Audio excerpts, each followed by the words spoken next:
Boa noite, meu nome é Daiane e eu sou estudante de doutorado no programa de pós-graduação Engenharia de Minas, Metalúrgica e de Materiais, com ênfase em Ciência e Tecnologia dos Materiais. Minha orientadora é a professora doutora Anelise. Hoje vamos conversar um pouco sobre alguns conceitos básicos das propriedades elétricas dos materiais, como atividade avaliativa do meu estágio de docência 2. Quando pensamos em propriedades dos materiais, podemos nos perguntar por que estudar, qual a finalidade de se estudar as propriedades elétricas dos materiais. As propriedades dos materiais elétricos, elas são extremamente importantes para a estrutura ou projeto de um componente eletrônico. Ou seja, é conhecendo essas propriedades que se tem maior assertividade quanto à escolha e decisão de qual a melhor técnica ou a técnica mais adequada de processamento. Como, por exemplo, vamos imaginar uma placa de um circuito integrado. Essa placa ela é constituída por vários tipos de materiais, e esses materiais eles possuem comportamentos elétricos diferentes, distintos.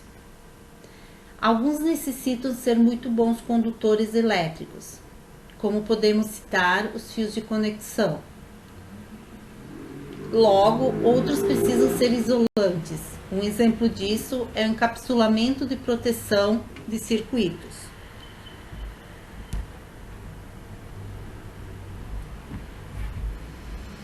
Então, as propriedades elétricas, elas têm como finalidade caracterizar, e elas podem ser classificadas quanto geral, metal ou não metal, ou específicos, supercondutor ou não.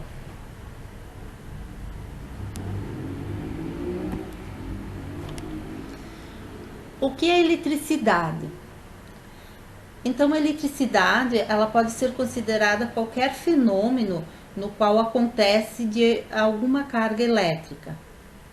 E essas cargas, elas podem ser ou podem estar em movimento ou repouso. A eletricidade, ela tem como origem a partir de cargas elétricas. E essas cargas, elas são propriedades de partículas como os elétrons e os prótons. E essas partículas, elas têm a mesma quantidade de carga, porém em sinais opostos.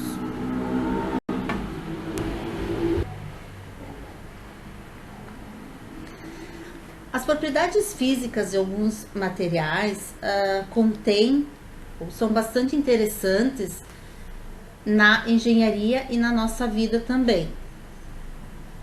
Uma das características da energia elétrica é que ela pode ser transformada em outras energias, como energia mecânica, energia térmica, energia luminosa, entre outras.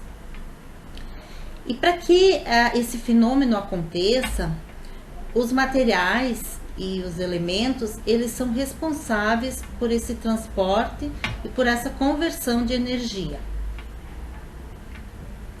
Os materiais, então, que conduzem eletricidade, eles conseguem transformar uma energia para outra ou até mesmo realizar o transporte dessa energia. E nesse caso, os materiais condutores, eles são muito importantes.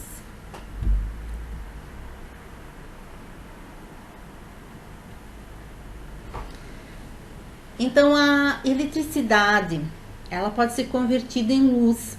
Um exemplo disso são as lâmpadas. Também temos a relação da luz gerando eletricidade.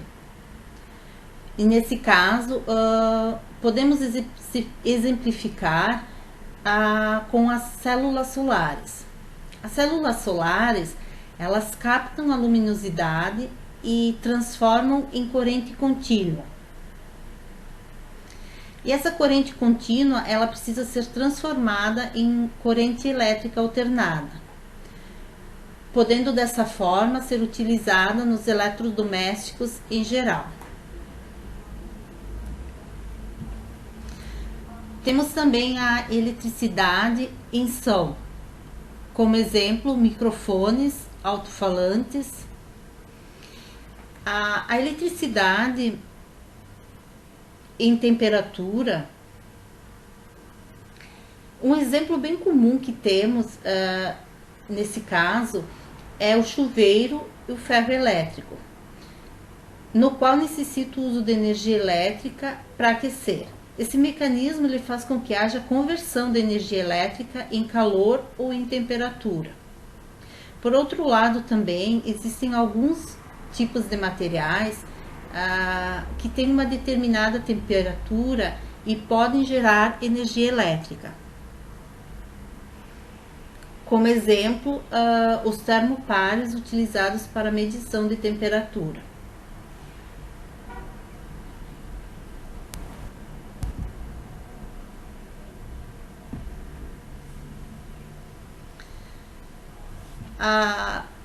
Se falando em energia elétrica, alguns conceitos básicos são importantes, como a corrente elétrica, a tensão e a resistência elétrica. A corrente elétrica é a passagem de elétrons em um determinado condutor, quando submetido a uma diferença de potencial. Essa diferença de potencial, normalmente, ela é controlada por um gerador.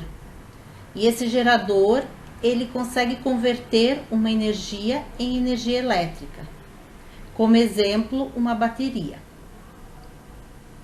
A corrente elétrica, ela tem como unidade de medida o ampere.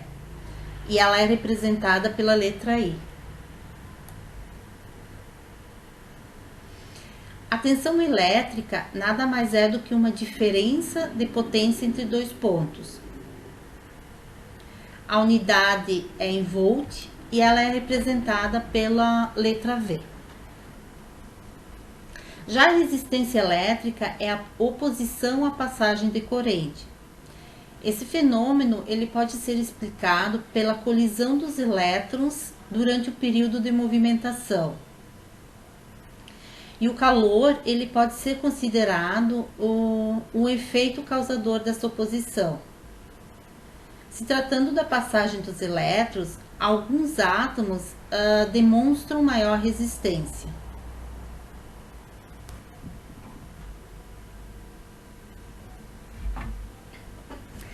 A lei de Ohm. A lei de Ohm ela foi criada ou descoberta pelo físico George Simon Ohm, onde ele definiu a resistência elétrica dos condutores.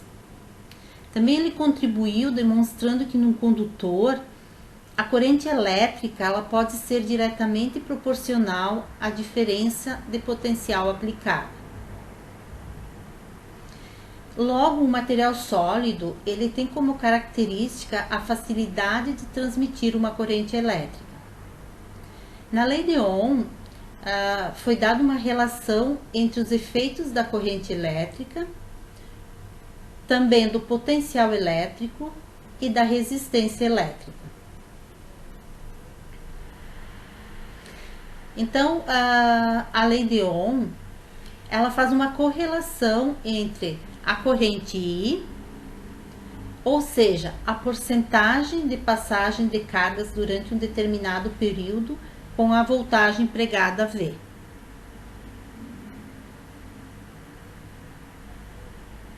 Do seguinte modo,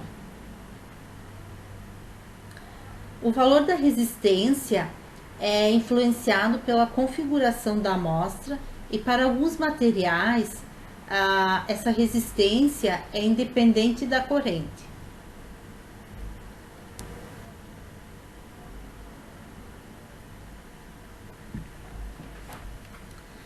A resistividade elétrica, ela é considerada a dependência em relação à resistência, entre a área de seção transversal e a distância entre dois pontos de medição da amostra. A resistividade também pode ser associada ao movimento das partículas, que transportam as cargas livres, normalmente dos elétrons de determinados materiais. Também, por exemplo, ela pode ser relacionada à movimentação de alguns íons cátions e ânions no interior de uma solução. A constante dielétrica é relacionado à movimentação de algumas cargas fixas.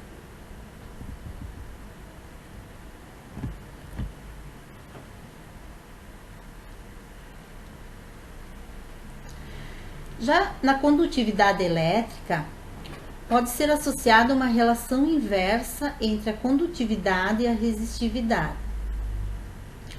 A condutividade, em alguns casos, ela é tida para caracterizar a natureza elétrica de um determinado material. Ela é considerada o inverso da resistividade, e é através dela, da condutividade, que se observa a habilidade que o material possui e a sua capacidade de transportar uma corrente elétrica.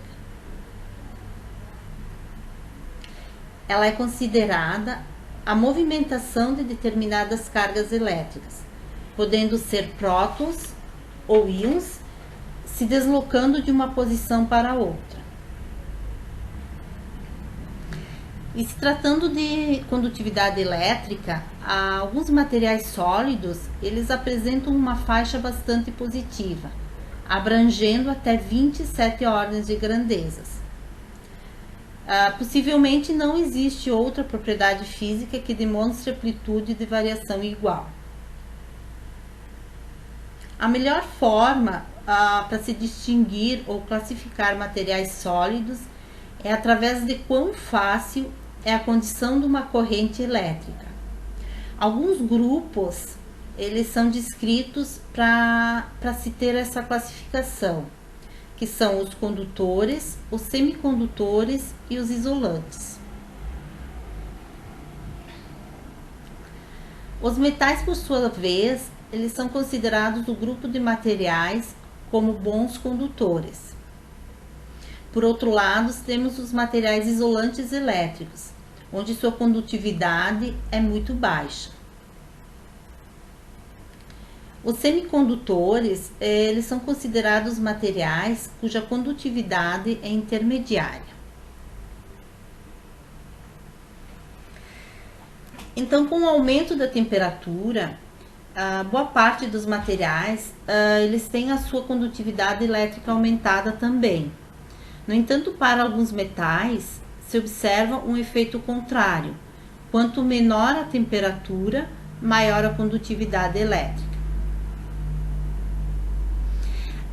Nessa tabela, pode-se observar a condutividade elétrica de alguns materiais.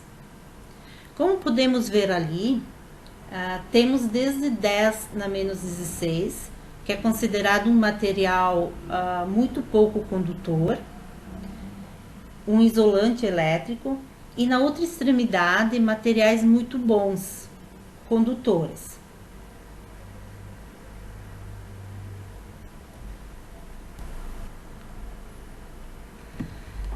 Então, a condução eletrônica e iônica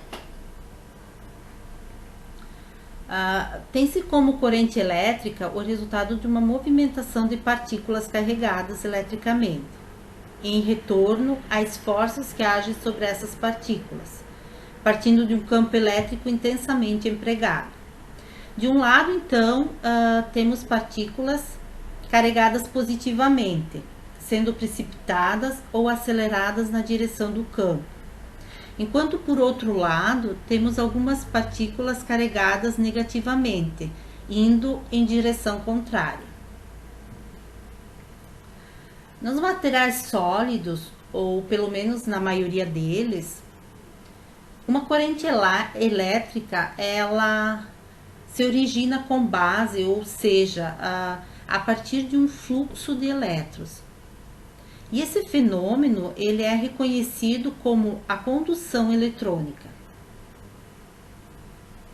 Além do que, em alguns materiais iônicos também, existe a possibilidade de ocorrer uma mobilidade consequente de íons carregados, produzindo com isso uma corrente. E essa corrente, então, esse evento dá seu nome de condução iônica.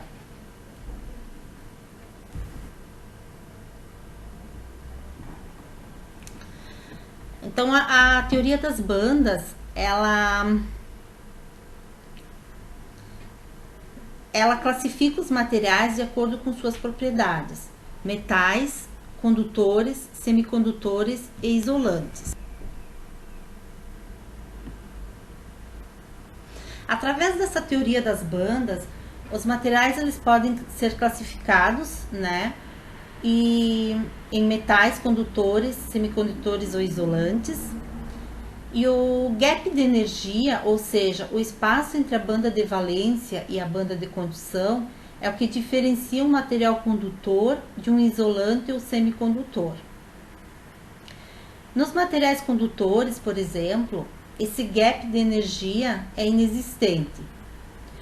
Logo, nos materiais semicondutores, um par de elétrons é excitado, pulando de uma camada para outra, e esse efeito ele causa, ou melhor, ele deixa um par de buracos na banda de valência. E em contrapartida, forma um par de elétrons na banda de condução, como dá para se observar nessa imagem.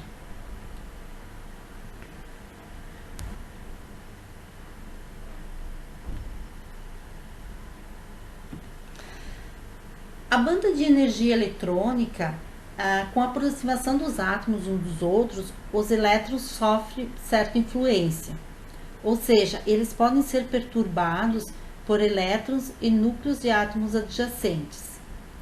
No sólido, por exemplo, a influência é tão significativa que o estado atômico distinto poderá dividir-se em uma série de estados eletrônicos espaçados, próximos entre si. E esse fenômeno ele pode ser descrito como banda de energia eletrônica.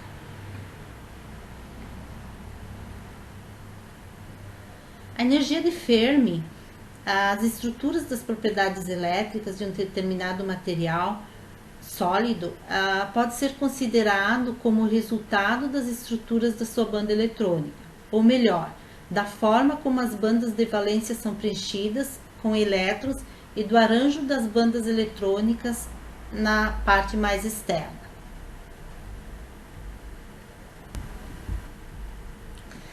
Bom, eu espero que vocês tenham gostado, que tenha ajudado vocês a entender um pouco melhor os conceitos básicos das propriedades elétricas. É um assunto bastante amplo. Eu vou deixar aqui também meu e-mail, caso tiverem alguma dúvida, possam me contatar. E aqui são algumas referências utilizadas para desenvolver esse conteúdo. Obrigada.